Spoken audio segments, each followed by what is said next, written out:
Hello friends, welcome back to the fifth part of the topic shear force and bending moment diagram, जहाँ पे पिछली बार हमने conditions of equilibrium के बारे में बात की थी और हमने तीन इक्विलिब्रियम कंडीशंस देखी थी, sigma H is equal to zero, sigma V is equal to zero and sigma M is equal to zero. तो आज हम देखेंगे what are statically determinate beams and what are statically indeterminate beam. तो ये क्या होता है? तो इसमें सबसे पहले हम देखेंगे कि स्टैटिकली डिटर्मिनेट बीम क्या है। First point, a beam which can be analyzed by using three conditions of equilibrium, sigma h is equal to 0, sigma v is equal to 0 and sigma m is equal to 0 is known as statically determinate beam। मतलब एक ऐसा beam जिसका analysis, मतलब उसमें कितने forces कितने stresses लग रहा है, वो सभी चीज़ें अगर हम ये तीनों कंडीशन से हम फाइंड आउट कर सकते हैं, कैलकुलेट कर सकते हैं, तो इसे हम स्टैटिकली डिटर्मिनेट बीम बोल सकते हैं। तो इसके साथ में हम ये भी देख लेते हैं कि स्टैटिकली इनडिटर्मिनेट बीम क्या है। इनडिटर्मिनेट बीम हमारा नेक्स्ट टॉपिक है, स्टैटिकली इनडिटर्मिनेट बीम।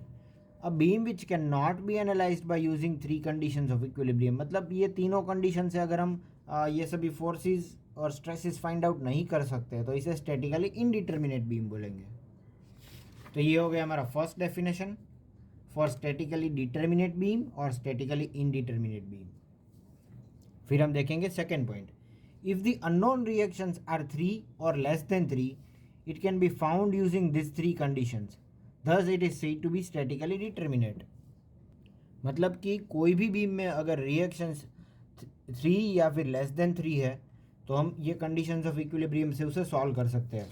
जैसे कि ये simply supported beam, cantilever beam, overhanging beam. तो सिंपली सपोर्टेड बीम पहले तो हम ड्रॉ कर लेते हैं। ये हो गया सिंपली सपोर्टेड बीम। ओके, इसमें सिर्फ दो ही रिएक्शन है तो हम इसे सॉल्व कर सकते हैं। दूसरा एग्जाम्पल है सिंपली सपोर्टेड बीम का, ये वाला।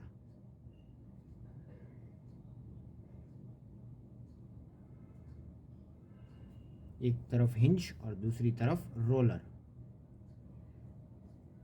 तो इसमें टोटल 3 रिएक्शन है, एक वर्टिकल हिंज में, हॉरिजॉन्टल हिंज में और ये वर्टिकल रोलर में, टोटल 3 है। तो इट इज़ 3 और less than 3, so we can use this, मतलब ये तीनों कंडीशन से सॉल्व हो सकता है। और तीसरा एग्जाम्पल है ओवरहैंगिंग बीम।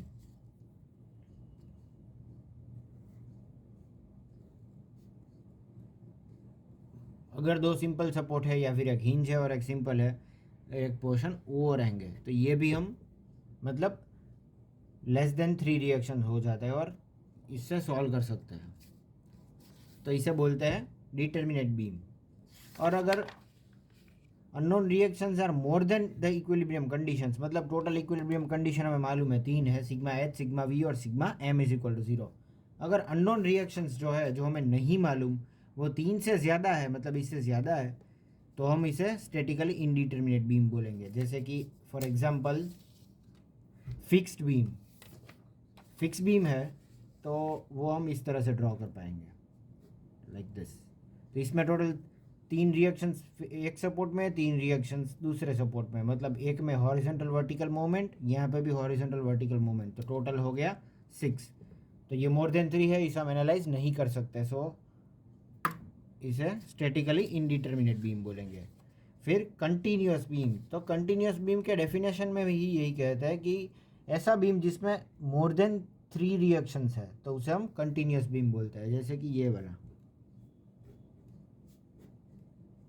ये हो गया continuous beam, more than 3 reactions, तो हम इसे ये इन तीनों कंडीशन से सॉल्व नहीं कर सकते, इट इज स्टैटिकली इनडिटर्मिनेट। और थर्ड है प्रॉप्ड कैंटिलीवर बीम। तो प्रॉप्ड कैंटिलीवर हमने देखा था, कैंटिलीवर बीम में 3 रिएक्शंस होते हैं, तो ये हम इसे simply determinate, statically determinate beam बोल सकते हैं। पर अगर प्रॉप्ड कैंटिलीवर है तो ये 4th रिएक्शन है, एक तो यहाँ पे वर्टिकल हॉरिजॉन्टल मूवमेंट और प्रॉप्ड कैंटिलीवर का एक रिएक्शन, टोटल 4 रिएक्शन हो जाएंगे। तो इसीलिए प्रॉप्ड कैंटिलीवर बीम जो है वो स्टैटिकली इनडिटर्मिनेट है। और इस मॉड्यूल में हम कितने टाइप्स के स्टैटिकली सभी टाइप्स के स्टैटिकली डिटर्मिनेट बीम सॉल्व करेंगे, मतलब हम डिटर्मिनेट बीम का एनालिसिस कैसे होता है वो देखेंगे। This is all for today, wait for the 6th part of the topic, shear force and bending moment diagram. Thank you for watching.